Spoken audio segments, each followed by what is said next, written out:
For SunSentinel.com, this is Ira Winderman with your latest Ask Ira Miami Heat mailbag. Our first question comes from Trey in Lithonia, Georgia, who asks, what types of players can the Heat get for the minimum? And also, do the Heat have a first-round pick for next year? How does that work? The Heat indeed do have a first-round pick in 2017, and because of the fact they might have to send their 2018 first-round pick to the Phoenix Suns for the Goran Dragic trade, they are not allowed to trade next year's first-round pick. They can, however, exercise a pick and then move the player thereafter. As far as free agency goes, this is where it gets interesting for the Heat. They have to maximize the bottom end of free agency. 2 years ago, the players in that range were Josh McRoberts, Danny Granger, Shannon Brown. Last year it was Amari Stoudemire and Gerald Green. They had their moments. Stoudemire and Green both had their moments for the Heat. But what the Heat need are season-long productivity. This year it could be interesting for the Heat at the end.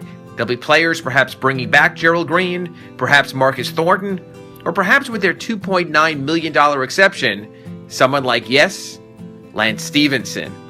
Our next question comes from Robert in Los Angeles, who asks, now that Kevin Durant has left Oklahoma City, there are reports if the Thunder can't get Russell Westbrook to agree to an extension, they may look to trade him. Is there any way Miami can land Westbrook in a trade? What would they have to give up? I've proposed, and again, this is just me thinking out loud, that the money would work in a deal for Goran Dragic and Justice Winslow. But here's the catch. Westbrook could leave as a free agent after one season and could walk away with the Heat having nothing in return. And there are other teams who can offer the type of young players that the Thunder might prefer, like the Lakers with D'Angelo Russell and Brandon Ingram. Still, we know that Pat Riley likes to think big. Keep in mind, he once tried to get Elton Brand from the Clippers, and when that didn't work, he struck right back and got Lamar Odom.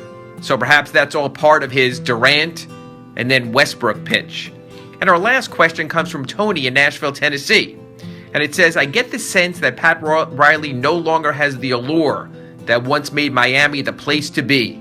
It seems like free agents are only meeting with the Heat out of respect, but aren't flocking to Miami just like they haven't flocked to New York under Phil Jackson. I think there's a big difference there. Pat Riley has won 3 championships as an NBA executive.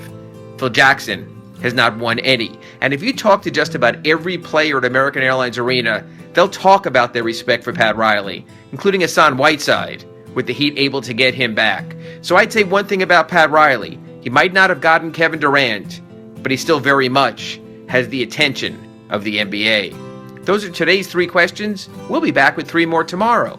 From SunSentinel.com, I'm Ira Winderman.